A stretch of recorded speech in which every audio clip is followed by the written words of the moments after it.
सर्वांचे आराध्य दैवत छत्रपती शिवाजी महाराज, छत्रपती शाहू महाराज, क्रांतीसूर्य महात्मा ज्योतिराव फुले, भारतरत्न महामानव डॉक्टर बाबासाहेब आंबेडकर, क्रांतीज्योती सावित्रीबाई फुले, राजमाता अहिल्यादेवी होळकर या सर्व मान्यवरांना, महापुरुषांना मी वंदन करतो।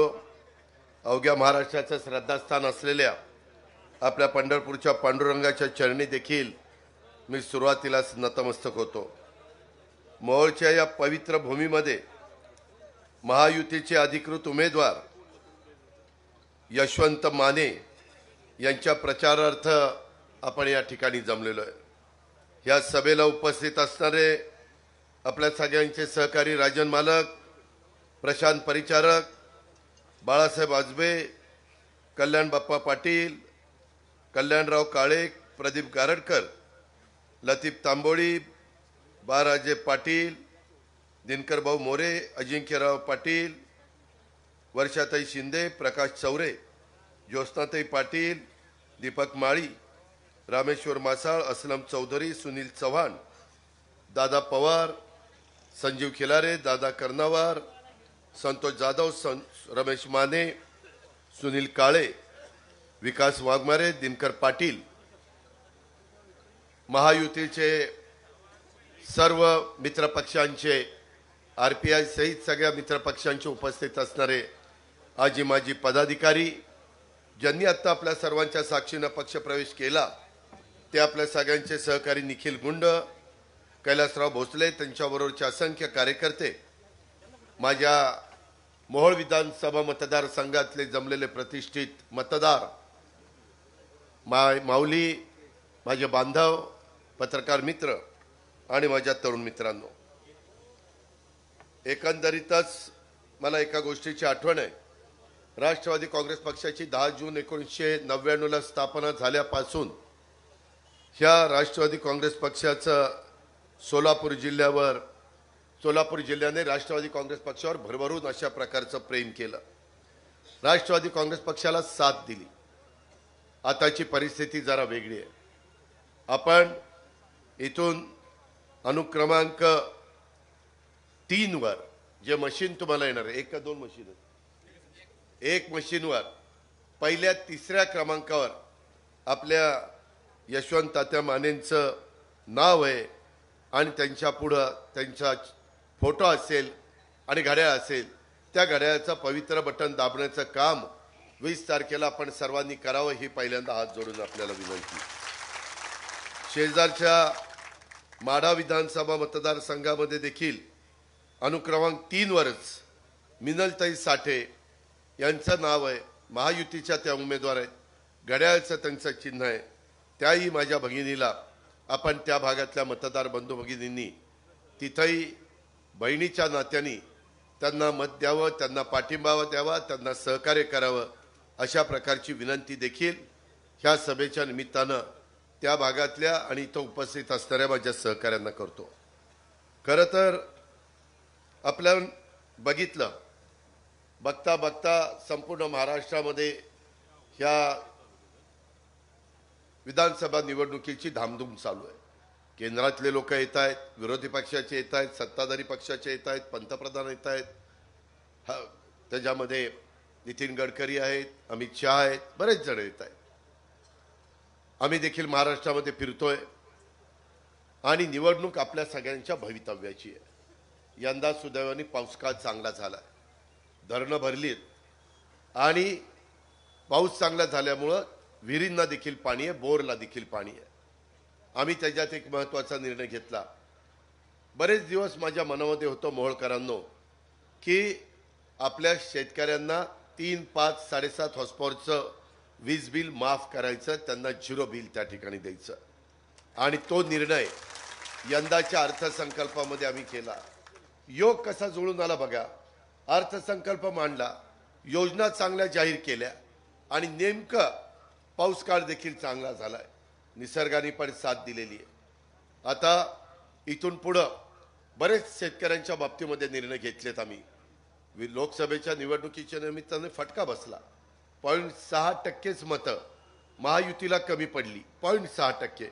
पण जागा खूप पडल्या आणि त्याच्यामुळे मी खोलात गेलो किंवा काय कमी पडलं त्याच्यामध्ये आमच्या लक्षात आलं की कांदा निर्यात बंदी आम्ही केली होती, आम्ही म्हणजे सेंट्रलनी. त्याचा फटका कांदा उत्पादक शेतकरी नाराज झाला.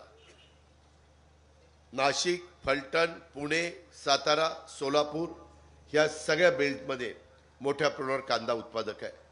तो तिथं नाराज झाला, त्यांचे भाव पडले. त्याच्यानंतर ते संविधानाचा मुद्दा काढला, म्हणले अब की बार 400 पार. कशाला 400 पार पाहिजे? ह्यांनी एक अशी नीती वापरली की आमच्या मागासवर्गीय समाजाला असं भासवलं की 275 जागा आल्या तरी बहुमत होत आहे, 300 जागा दोनदा आलेल्या आहेत, बहुमत तर आहे. 400 पार ह्याच्याकरता पाहिजे, ह्यांना घटनेचे शिल्पकार डॉक्टर बाबासाहेब आंबेडकरांचं संविधान बदलायचं आहे, ह्यांना आरक्षण काढायचं आहे, ह्यांना त्या बाबतीमध्ये घटनेमध्ये बदल करायचा आहे आणि म्हणून त्यांना 400 पार पाहिजे. हा त्यांनी जो फेक नरेटिव्ह सेट केला तो इतका परफेक्ट बसला की बरेचसे जवळचे कार्यकर्ते देखील म्हणायला लागले की दादा, यावेळेस आमचा मागासवर्गीय समाज जरा वेगळ्या विचारामध्ये आहे. आणि त्याचं कारण हे होतं, खोटं कारण होतं पण होतं. आणि संविधानाचा आदर आपण 140 कोटी जनता करतोय, त्या न्यायदेवतेची डोळ्यावरची पट्टी काढून टाकली, तिच्या हातात तराजू आहे आणि दुसऱ्या हातात भारतरत्न डॉक्टर बाबासाहेब आंबेडकरांचं संविधान दिलेलं आहे. ही आपण त्या ठिकाणी निर्णय घेतला, पण तो निर्णय पोहोचेपर्यंत वेळ लागला. आता आम्ही संविधान भवन पहिल्यांदा जिल्ह्याच्या ठिकाणी आणि नंतर तालुक्याच्या ठिकाणी करतोय. तुम्ही पहा की संविधानाशिवाय आपला भारत एकसंघ राहू शकत नाही, जातीय सलोखा निर्माण होऊ शकत नाही, समविचारी लोकांना एकत्र ठेवू शकत नाही, सेक्युलर विचारधारा पुढे नेऊ शकत नाही. आणि त्याच्यामुळे संविधान बाबांनो फार महत्वाचं आहे. त्याच्याकरता आपल्याला एक अतिउत्तम अशा प्रकारचं संविधान बाबासाहेबांनी दिलंय, त्याचा आपण आदर आजही करतोय, उद्याही करणार. जोपर्यंत चंद्र सूर्य आहे तोपर्यंत बाबासाहेब आंबेडकरांच्या संविधानाला कुणीही धक्का लावू शकत नाही. त्याच्यावर ती आता गोष्ट डोक्यातनं काढा. कांदा निर्यात बंदी उठवली, भाव चांगले, ती गोष्ट डोक्यातनं काढा. माझ्या मुस्लिम समाजाला तर असं का सांगितलं, एक CAA कायदा आहे, तो कायदा कशाकरता केला? आपल्या देशातले लोक बाहेरच्या देशामध्ये जाऊन स्थायिक झाले, सिटिझनशिप घेतली आणि काहीतरी प्रसंग असा उद्भवला 40 वर्षांनी, 50 वर्षांनी, 60 वर्षांनी की त्यांना त्यांच्या मायभूमीत म्हणजे आपल्या भारतात यावंसं वाटलं, तर कुठला कायदा नव्हता. युक्रेनला युद्ध चालू आहे, रशियाला युद्ध आहे, पॅलेस्टाईनला युद्ध आहे, इस्रायलला युद्ध आहे, मध्ये श्रीलंकेत गडबड झाली, बांगलादेशमध्ये गडबड झाली, तिथले पंतप्रधानाला तिथनं पळून लावलं, श्रीलंकेच्या राष्ट्रपतीला पळून लावलं, काही बाहेरच्या भागात होतं. त्याच्यामुळे तिथं अराजकता माजते, आपल्या लोकांना जीवन जगणं असह्य होतं. त्या लोकांना परत आणण्याच्या करता हा CAA कायदा आणला. ह्या विरोधकांनी काय सांगितलं अल्पसंख्याक समाजाला? अरे हे महायुतीवाले तुमच्या विरोधात आहे, हा कायदा केलाय तुम्हाला सगळ्यांना गोळा करणार आहे म्हणले आता, आणि पाकिस्तान आणि बांगलादेशला पाठवणार. यांच्या कुणी सांगितलं होतं? पण ते त्यांना सांगितलं.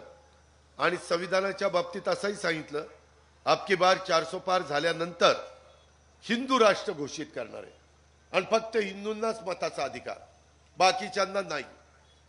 असं सगळं घाबरून सोडलं.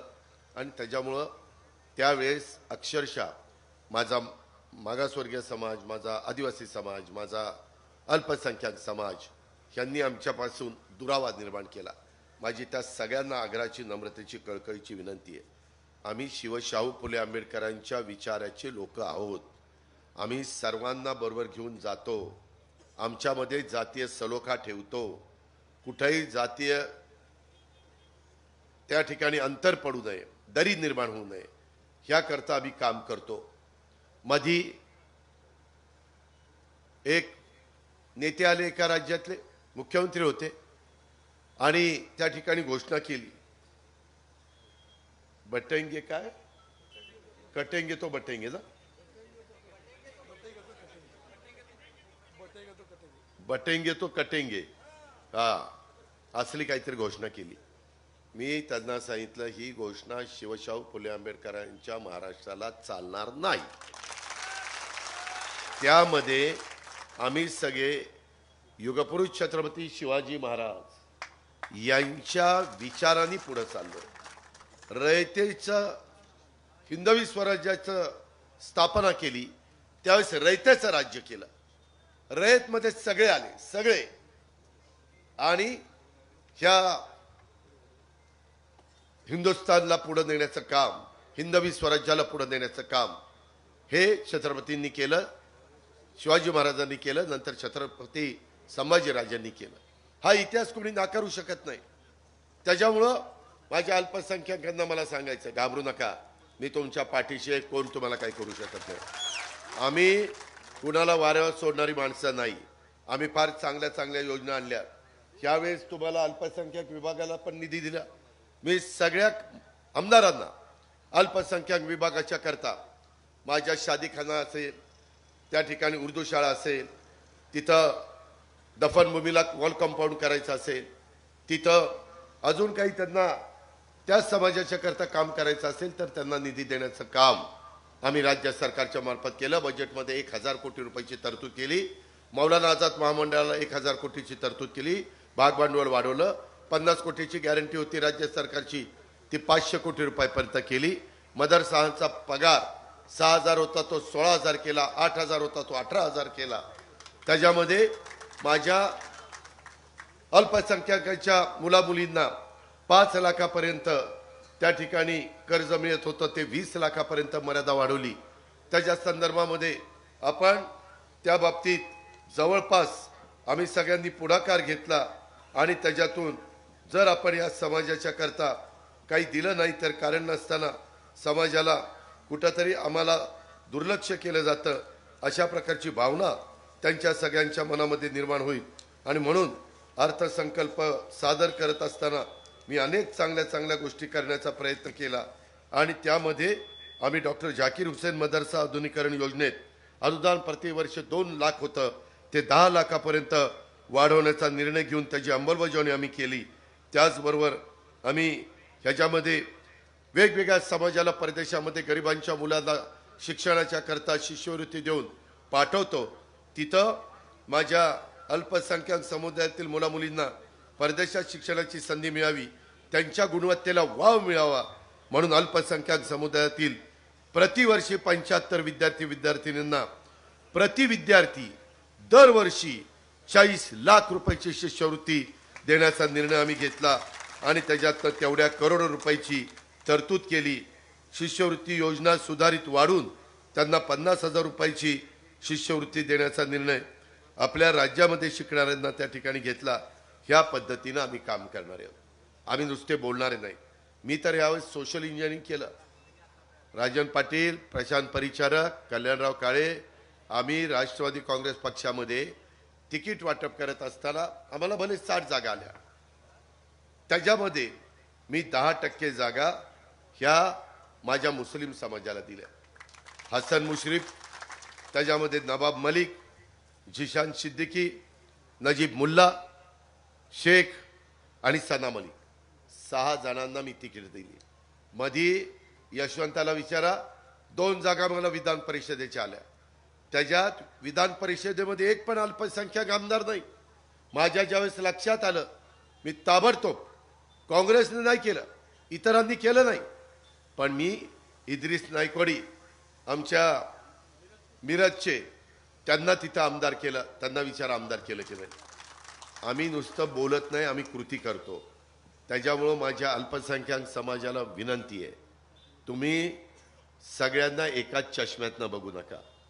राष्ट्रवादी काँग्रेस पक्ष हा बहुजनांचा आदर करणारा, सर्व जाती धर्माला बरोबर घेऊन जाणारा, समाजातल्या शेवटच्या घटकाला न्याय देणारा अशा प्रकारचा हा पक्ष आहे. आणि आम्ही तुम्हालाही बरोबर घेऊन जातोय हे आम्ही कृतीतनं त्या ठिकाणी दाखवलं. एवढंच नाही, मी महिलांना पण 10% जागा दिल्या उमेदवार म्हणून. त्याच्यातल्या एक आपल्या मिनलताई साठे, दुसऱ्या आदित्यताई तटकरे, त्या ठिकाणी तिसऱ्या आमच्या सुलभा खोडके यांच्याबरोबर त्या आमदार होत्या. त्या ठिकाणी आहे. सरोज आहिरे ती आमच्याबरोबर आमदार होत्या, त्या आमच्याबरोबर आहेत. अशा 10% जागा त्यांना दिल्या. त्याचबरोबर माझ्या मागासवर्गीय समाजाला त्यांनाही 12.5% जागा दिल्या. इथं यशवंताला दिली, तिकडं फलटणला सचिनला दिली, तिकडं पिंपरीला अण्णा बनसोडेला दिली, उदगीरला संजय बनसोडेला दिली, तिकडं बडोलेला विदर्भात दिली. त्याच्यानंतर अजून कुणाला दिली, अजून एक कोणतरी लहू कानडे श्रीरामपूर विद्यमान आमदार होते, त्यांच्यावर अन्याय झाला. साहित्यिक, कवी, लेखक, परंतु त्याला अचानक काँग्रेसने नाकारलं. काय काँग्रेसच्या मनात आलं, नाकारलं. चांगला व्यक्ती आज तिथं निवडून येईल. मी परवा श्रीरामपूरला सभेला गेलो होतो. आम्ही मागासवर्गीयांना पण न्याय दिलाय, आम्ही आदिवासींना पण न्याय दिला. आदिवासी पण 12.5% मी घेतले. ह्या पद्धतीनं आम्ही चाललोय. आम्ही आमचं काम केलेलं आहे. माझी मोहोळकरांना विनंती आहे की तुम्ही मागं 5 वर्षापूर्वी यशवंत मानेला राजन पाटलांच्या पाठिंब्यामुळं, त्यांच्या मदतीमुळं पाठवलं. यशवंतानेही 5 वर्ष चांगलं काम केलं. तरी यशवंताला 5 वर्षात 2 वर्ष त्याची वाया गेली. 1 वर्ष सत्ता नव्हती, आम्ही विरोधी पक्षात होतो, सगळ्या आमच्या कामाला स्टे मिळालेला होता. आणि दुसरं 1 वर्ष पूर्ण आमचं करोनामध्ये गेलं. माणसं जगवण्याचं काम आम्ही करत होतो, माणसाला ऑक्सिजन देण्याचं काम करत होतो. लोक 2-2 वाजता फोन करायची, दादा इथला ऑक्सिजन संपलाय, टँकर पाठवा, टँकर पाठवा. आम्ही रातोरात टँकर पाठवायचो, रेमडेसिवीर द्यायचो, वॅक्सिन द्यायचो, व्हेंटिलेटर द्यायचो, त्या ठिकाणी ॲम्ब्युलन्स द्यायचो, जम्बो हॉस्पिटल करायचो, बेड त्या ठिकाणी निर्माण करायचो. पॅरामेडिकल स्टाफला बरोबर घेतलं, पोलिसांना बरोबर घेतलं, डॉक्टरांना बरोबर घेतलं, नर्सेसला बरोबर घेतलं. आणि एवढा मोठं संकट आजाराचं माणसं अनेकांच्या घरातली आपल्याला सोडून गेली. त्या सगळ्यांना मी भावपूर्ण श्रद्धांजली अर्पण करतो. पण मला हेही तुम्हाला सांगायचं आहे की बाबांनो, त्याच्यातनं तुमच्या माझ्या महाराष्ट्राला वाचवण्याचं काम. मी तर सकाळी 8 वाजता जाऊन मंत्रालयात बसायचो, कुणी यायचं नाही. मोहोळकरांनो एक यायचा नाही. मला उलट काही मंत्र्यांनी, मी नावं नाही सांगत, म्हणले दादा कशाला मरायला निघाला. म्हणलं का रे, अप्पाट भरून वर जाल.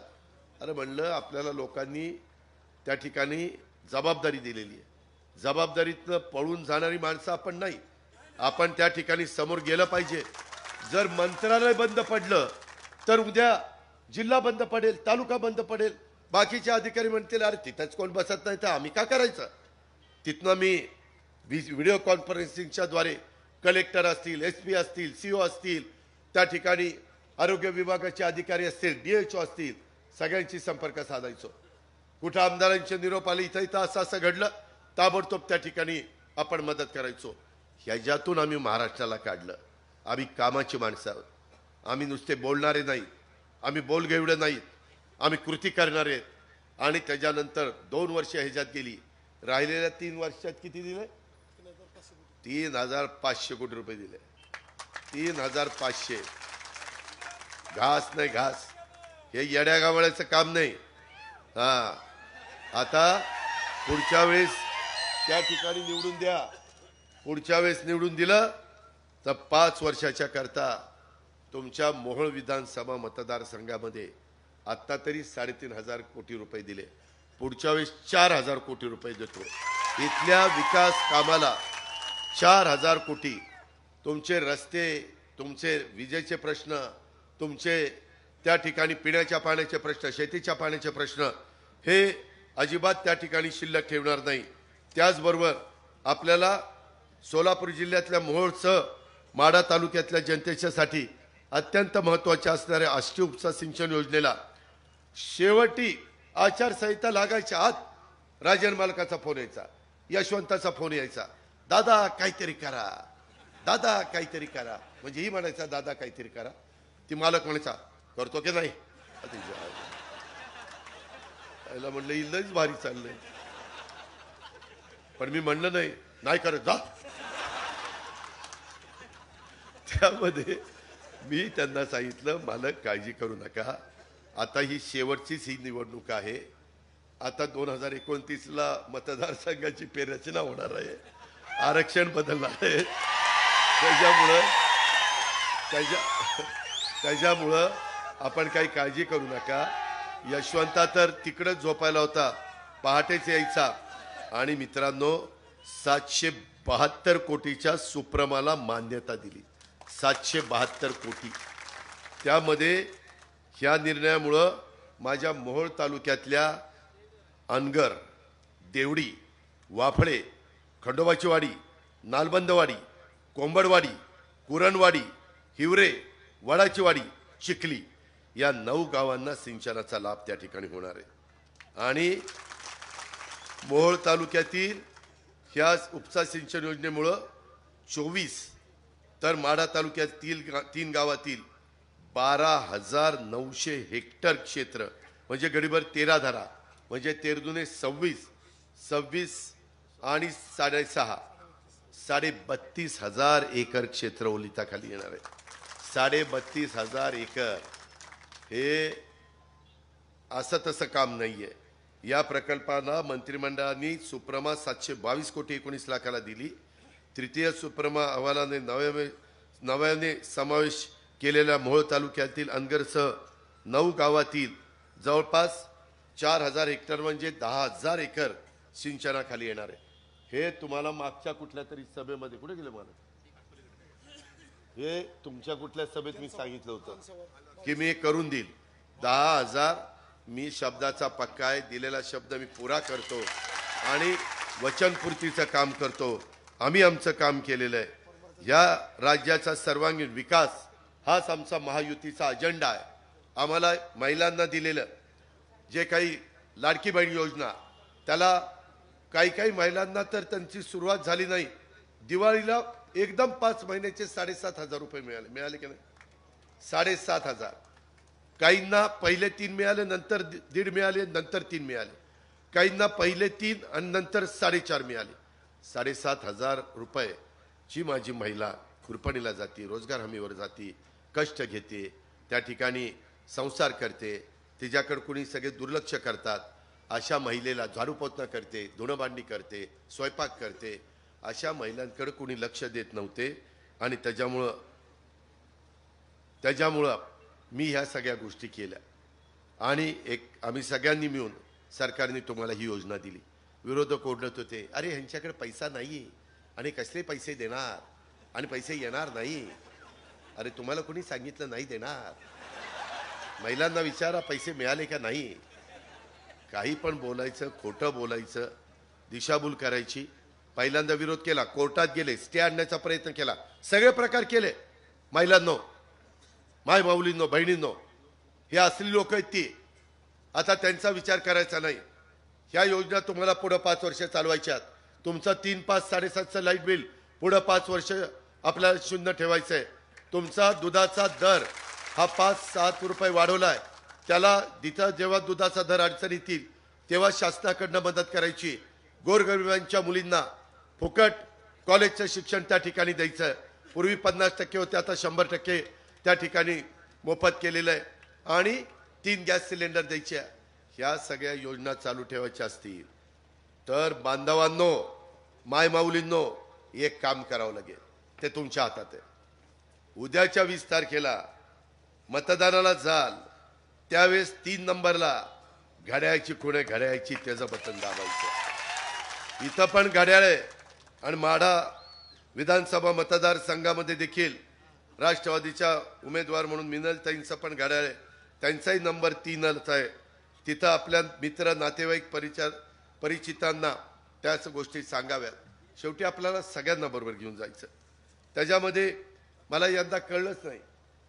संजय मामा मला म्हणलं, दादा मी मागच्या वेळेस बिनविरोध आलो, 5 वर्ष तुमच्याबरोबर इमानद्वारे राहिलो की नाही, तुमची सत्ता नसली तरी राहिलो की नाही, मी याही वेळेस बिनविरोध उभा राहतो. म्हणलं राह. त्याला परवानगी दिली. त्याच्यावर तिकडं संजय मामाला पकडायचं म्हणजे बटन दाबायचं. त्याची काय खूण आहे? सफरचंद, लाल लाल सफरचंद, सिमल्याचं सफरचंद. मित्रांनो, त्यामध्ये बबनदाला म्हणलं, दादा आता तुम्ही पण घ्या घड्याळ. नाही म्हणले, दादा आता रणजितला उभा करतो. म्हणलं घ्या ना घड्याळ. नको दादा, अपक्ष राहतो. म्हणलं अपक्ष कशाला? पक्षाचं असलं तर जास्त काम होतं. पक्षाचं असल्यानंतर यशवंता हक्काने आमच्या हाताला धरून काम करून घेऊ शकतो, त्याच्यामध्ये हट्ट करू शकतो, आम्ही त्यांचे हट्ट पुरू शकतो. आणि त्याच्यामुळं पक्षाला एक वेगळं आगळं महत्त्व असतं, युतीला एक वेगळं आगळं महत्त्व असतं. पण काय आता कधी कधी माणसं ऐकत नाहीत, जाऊ द्या. त्यामध्ये आज मला तुमच्या सगळ्यांच्या साक्षीनं कैलासवासी माजी आमदार बाबूराव अण्णा पाटील असतील, कैलासवासी माजी आमदार कर्मवीर औदंबर अण्णा पाटील असतील, कैलासवासी माजी आमदार गणपतराव आबा देशमुख असतील, कैलासवासी माजी आमदार सुधाकर पंत परिचारक साहेब असतील, कैलासवासी माजी आमदार भारतनाना भालके असतील, कैलासवासी माजी माननीय वसंतराव श्रीमंतराव काळे साहेब असतील. ह्या शाही लोकांनी तुमच्या माझ्या सोलापूर जिल्ह्याकरता, आपल्या परिसराच्या करता प्रचंड कष्ट घेतले, मेहनत घेतली, आपल्याला एक दिशा देण्याचं काम केलं, आपल्याला एक चांगला रस्ता दाखवण्याचं काम केलं. ह्या सगळ्या महान व्यक्तींना मी आपल्या सर्वांच्या साक्षीनं मी अतिशय आदरपूर्वक श्रद्धांजली अर्पण करतो, त्यांचं स्मरण करतो आणि त्यांनाही सांगतो की काळजी करू नका, आम्ही देखील तुम्ही सांगितलेल्या रस्त्यानेच पुढे जाण्याचं काम करू आणि मग आमच्या सोलापूरला सुजलाम सुफलाम करण्याच्या करता आम्ही कुठं कमी पडणार नाही, हे पण मी त्यांना या निमित्तानं सांगू इच्छितो. त्याच्यामध्ये पापरी तालुका मोहोळ जिल्हा परिषदेची प्राथमिक शाळा 2.5 एकर जमीन व 2 कोटीचा निधी आपण दिला. अरे मी मगाशीच सांगितलं 3,500 कोटीत सगळं आलं, 2 कोटी आलं, सगळं आलं आणि त्याचं एवढं पुस्तक तयार केलं.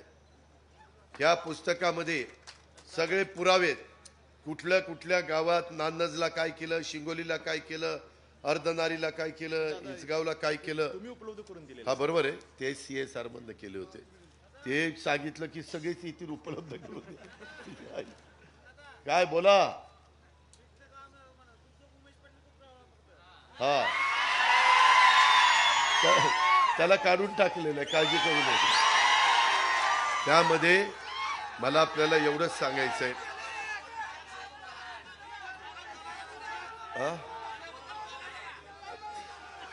पहिलं बटन दाब. त्याच्यामध्ये मला तुम्हाला सगळ्यांना सांगायचंय की या सगळ्या गोष्टी करण्याच्या करता अतिशय मन मिळावू, सगळ्यांना बरोबर घेऊन जाणारा, जमिनीवर पाय ठेवून चालणारा, हवेत अजिबात चालणारा नाही, अशा पद्धतीचा आपला आमदार हा तुम्हाला मला यशवंताच्या रूपाने त्या ठिकाणी मिळालेला आहे. ही गोष्ट आपल्याला नाकारता येणार नाही. यशवंत माने हा तुमच्या माझ्या मोहोळ विधानसभा मतदारसंघाच्या विकासासाठी अतिशय तळमळीनं काम करणारा हे नेतृत्व आहे.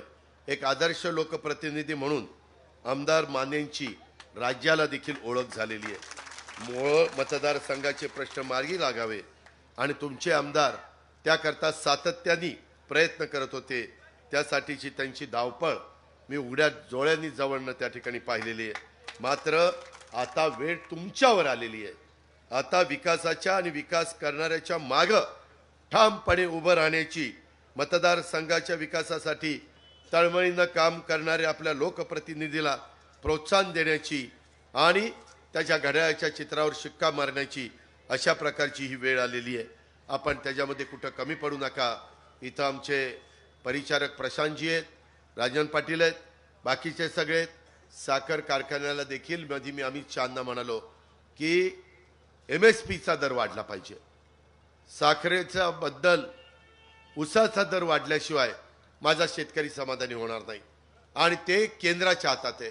तुम्ही जसं आमचा इन्कम टॅक्स काढून टाकला, केंद्राने 25 वर्ष काँग्रेसवाल्यांना करता आलं नाही, ते काम अमितभाईंनी चुटकीसरशी आपलं सोडवलं आणि आता FRP पेक्षा किती जास्त भाव दिला तर त्याला इन्कम टॅक्स बसणार नाही अशा पद्धतीचा कायदा केला. फक्त संपत्ती त्या बाबतीमध्ये शुगर कमिशनरची घ्यायची, हे काम देखील तिथं केलं. मित्रांनो, आम्ही वरचेवर मोहोळला येत नसू, आम्ही त्या ठिकाणी टाकळी सिकंदरला आम्ही येत नसू, पण ह्या सगळ्या गोष्टी करण्याचा प्रयत्न हा आम्ही त्या ठिकाणी मनापासून केलेला आहे आम्ही चांगल्या पद्धतीचा कार्यक्रम दिला. आम्हाला उद्याही तो कार्यक्रम राबवायचा आहे. बजेट पेश करताना विकास कामावर कुठला परिणाम होऊन द्यायचा नाहीये. नॅशनल हायवेची कामं गडकरी साहेबांच्याकडनं मंजूर करून आणायची. त्याच्यामध्ये कुठल्याही परिस्थितीत आपल्याला रेल्वे लाईन आणखीन टाकायच्या, वंदे भारत ट्रेन सुरू करायच्या, मेट्रो सुरू करायच्यात गर्दीच्या ठिकाणी. काही ठिकाणी आपल्याला बुलेट ट्रेन सुरू करायच्यात. एक बुलेट ट्रेनचं काम त्याचं सगळं आराखडा चाललाय. डायरेक्ट मुंबईपासून हैदराबादपर्यंत वाया पंढरपूर, बारामती, पुणे अशी ती बुलेट ट्रेन जाणार आहे. त्याचंही काम आता हातामध्ये घेतलेलं आहे. ह्या पद्धतीनं हे एअरपोर्ट आपलं सोलापूरचं बंद होतं आता चालू केलं. तिथं नाईट लँडिंग करायचं आहे. उद्याच्याला मोठ्या उद्योगपतींनी गुंतवणूक केली तर त्यांना येता आलं पाहिजे, जाता आलं पाहिजे, त्यांना सोयीच पाहिजे, त्यांना कुठल्याही प्रकारची अडचण येता कामा नये. अशा पद्धतीनं आपल्याला त्या ठिकाणी काम करायचं आहे. एकंदरीतच हे सगळे प्रश्न आम्हाला सोडवायचे आहेत. माझं स्वतःचं पुण्याच्या सभेमध्ये मी आणि नरेंद्र मोदी साहेब बसलो होतो त्यावेळेस मी यांना सांगितलंय. त्यांनी मला विचारलं महाराष्ट्रामध्ये काय परिस्थिती आहे. ती सांगितल्यानंतर त्यांना मी सांगितलं की पंतप्रधान महोदय, चंद्राबाबू नायडू हे आंध्र प्रदेशचे मुख्यमंत्री झाल्यानंतर जसं अर्थसंकल्पामध्ये त्यांना झुकतं माप दिलं, नितीश कुमारला बिहारमध्ये दिलं, तसं उद्या महायुतीचं सरकार आमची महाराष्ट्रातली जनता आणणार आणणार आणणार, त्याबद्दल दुमत नाही. पण त्याकरता आम्हाला पण जास्तीचा निधी मिळाला पाहिजे. आमचे प्रश्न आहेत. आम्हाला तिथं सीना भोगावती जोड कालवा, सीना भीमा बॅरेजेस ह्या गोष्टी आम्हाला करायच्या. आम्हाला नदी जोड कार्यक्रम राबवायचा आहे. आम्हाला पश्चिमेकडनं पडणारं पावसाचं पाणी ते वळून पूर्वेकडे त्या ठिकाणी आणायचं आहे. त्याकरता आम्हाला खर्च येणार आहे. त्याकरता आम्हाला निधी लागतोय. कधी वर्ल्ड बँकेचा लागेल, कधी जायकाचा, जपानचा लागेल, आणि त्याला तुमची मदत लागणार आहे, कारण तुमच्या संमतीशिवाय ते होऊ शकत नाही. ते म्हणले काळजी करू नका, तुम्ही महाराष्ट्रातल्या जनतेला सांगा. तिसऱ्यांदा मी देशाचा पंतप्रधान झालोय. अजून 4.5 वर्ष त्यांच्या हातामध्ये आहेत आणि त्याच्यातनं तुम्ही उद्याचं सरकार दिलं तर 4.5 वर्ष आपले केंद्राचे सगळे प्रश्न सोडून आणण्याची जबाबदारी आपले मुख्यमंत्री, दोन्ही उपमुख्यमंत्री घेतील. हा शब्द देखील या सभेच्या निमित्तानं मी तुम्हाला देतो. काळजी करू नका. हे केलं पाहिजे, हे झालं पाहिजे. त्याकरता तुमची साथ पाहिजे. त्याकरता तुमचं पवित्र मत हे आम्हाला उद्याच्या 20 तारखेला त्या ठिकाणी पाहिजे. त्याच्यातून सीना भीमा बॅरेजेस त्याचा फायदा फार होतो. मी अनेक ठिकाणी मांजरा नदीवर बॅरेजेस केली, गोदावरीवर बॅरेजेस केली, सिंदफानाला बॅरेजेस केली. त्याचबरोबर अजून मला संजय बनसोडेच्या मतदारसंघ उदगीरला बॅरेजेस केली, अहमदपूरला केली. आता ह्याचा सर्वे पण झालेला आहे. आता ह्याच्या संदर्भामध्ये पूर्ण अहवाल आला की आपण त्याच्यामध्ये पुढे जाऊ. पाण्याशिवाय काय रे खरं नसतं. पाणी हे जीवन आहे. उद्याच्याला तुमची माझ्या भाजीपाला फळफळावर सगळं चांगल्यानंतर आल्यानंतर आपल्याला त्याच्यामध्ये कुठलीही गोष्ट कमी पडणार नाही. ही देखील गोष्ट आपण लक्षामध्ये ठेवा. सध्या वेगवेगळ्या समाज आपापल्याला आरक्षणाची मागणी करतो. आम्ही तर सगळ्यांनी ठराव एकमताने सभागृहात केला. मराठा समाजाला आरक्षण मिळालं पाहिजे. एकमताने ठराव केला. आपल्या इथं सर्टिफिकेट मिळतात. विदर्भामध्ये सर्रास मिळालेले आहेत, ते सगळे कुणबी झालेले. उत्तर महाराष्ट्रात कुणबी झालेले, कोकणात बरेचसे कुणबी झालेले. काही झाले नाहीत ते म्हणले आम्हाला 96 कोळीच राहायचं, आम्हाला काही कुणबी नकोय. ती त्यांची इच्छा आहे. आणि अडचण कुठं आली खरी, ही मराठवाड्यात आली. मराठवाड्यातले आपले 8 जिल्हे निजामशहाच्या अंडर होते आणि त्याच्यामुळं तिथलं रेकॉर्ड हे हैदराबादला आहे. आणि त्याच्यातून पूर्वी जो शेती करत होता तो कुणबी, महात्मा ज्योतिराव फुलेंच्या पण पुस्तकामध्ये ते आहे. आणि त्यामुळं आम्ही मध्ये जे आंदोलन झालं त्याच्यामध्ये आम्ही हैदराबादला तिथल्या मुख्यमंत्र्यांना सांगितलं की आमचं रेकॉर्ड तपासायचं. ते रेकॉर्ड तपासता त्याच्यात 1,40,000 अशा प्रकारचे दाखले मिळाले आणि तेवढ्या घरांना हे कुणबीचं सर्टिफिकेट मिळालं. तरी देखील आपण 10% वेगळं आरक्षण मराठा समाजाला दिलेलं आहे. 52% सर्वांचं आरक्षण, 10% EWSचं आरक्षण आणि 10% मराठा समाजाला आरक्षण. त्याच्यातून अनेक आपल्या मराठा समाजाच्या मुलांना मुलींना नोकऱ्या मिळाल्या, अनेकांना शिक्षणाकरता मदत झाली, प्रवेशाकरता मदत झाली. पण अजूनही काहींचं म्हणणं असं आहे की बाबा आम्हाला वेगळं नको, आम्हाला ओबीसी मध्येच पाहिजे. आणि ओबीसीच्या 350 जाती त्यांचं म्हणणं किंवा तुम्ही तुमचं वेगळं घ्या, आमच्यात कशाला, आम्हालाच पहिलं संधी मिळत नाही. आणि म्हणून एक वेगळ्या पद्धतीची परिस्थिती निर्माण झाली. परंतु अशा प्रकारची परिस्थिती निर्माण होते त्यावेळेस मार्ग काढावा लागतो, पुढं मागे सरकावं लागतं. आणि तशा पद्धतीने एक कमिटी एकनाथराव शिंदेसाहेब मुख्यमंत्र्यांनी केलेली आहे. त्याचा अजून अहवाल आला नाही. माजी न्यायाधीशांची ती समिती आहे, ते त्याच्याबद्दलचा अभ्यास करतायत, त्याच्याबद्दलची कागदपत्र तपासतायत. ह्याच्यामध्ये कुणाला तरी कारण नसताना काहीतरी थातूरमातूर उत्तरं द्यायची किंवा वेळ मारून द्यायची ही भूमिका आमची कुणाची पण नाही. ही गोष्ट देखील मराठा आरक्षणाच्या बाबतीमध्ये आपल्याला अतिशय नम्रपणे मी इथं सांगू इच्छितो. परंतु मराठवाड्यातल्या काही माझ्या बांधवांच्या करता अतिशय युद्ध पातळीवर प्रयत्न त्या ठिकाणी चाललेले आहेत. ह्याची पण नोंद माझ्या मोहोळ विधानसभा मतदारसंघातल्या नव्हे तर माझ्या सोलापूर जिल्ह्यातल्या सर्व मान्यवरांनी ह्या निमित्तानं घ्यावी. माझी आपल्याला दुसरी एक विनंती आहे, तुमचे अनेकांशी चांगले संबंध येतात, त्याच्याकरता तुम्ही ज्यावेळेस आम्ही शिवशाहू फुले आंबेडकरांच्या विचारांनी वाटचाल करतो त्याच्यातनं महामानवांच्या कल्याणकारी विचारांपासून हे सरकार कधी दुसरीकडे हटणार नाही, हा देखील मी तुम्हाला सगळ्यांना खात्री देतो. परंतु इथून पुढं राज्याच्या विकासाचा वेग हा आणखी आपल्याला वाढवायचा आहे. केंद्राची मदत मोठ्या प्रमाणावर आपल्याला घ्यायची आहे. महायुती सरकार त्याकरता सत्तेवर येणं आणि आपल्या योजना पुढे चालू ठेवणं हे आपलं सगळ्यांचं काम आहे.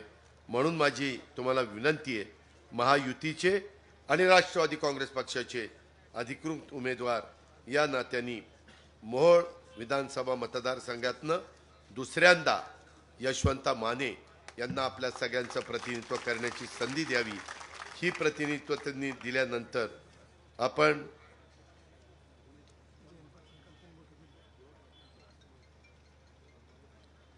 काल काहीतरी एका पक्षाचे म्हणे अध्यक्ष आले होते मोहोळमध्ये आणि सभा ठोकली आणि त्यांनी इशारा केला, हा हा हा. आपल्या यशवंताचा नंबर पण हाच आहे आणि समजने वालों को इशारा काफी होता है. त्याच्यामुळं तुम्ही आता काळजी करू नका, तुम्ही फक्त तुमचं काम करा. पुढे 5 वर्ष तुमचं अतिशय उत्तम पद्धतीचं बिनबोबाट काम करण्याची जबाबदारी माझी आणि यशवंताची. हा बरं झालं, दिवसा लाईट देणार आहे आता आपल्याला, पण त्याकरता ऐका, आता दिवसा निम्मे आठवडा आणि रात्री निम्मा आठवडा. त्याच्यामुळं काय होतंय, रात्री दारधाऱ्याला जावं लागते, पाणी पाजायला जावं लागते, त्याच्यामुळं थंडी वाजतीये, सगळंच गारठून जाते.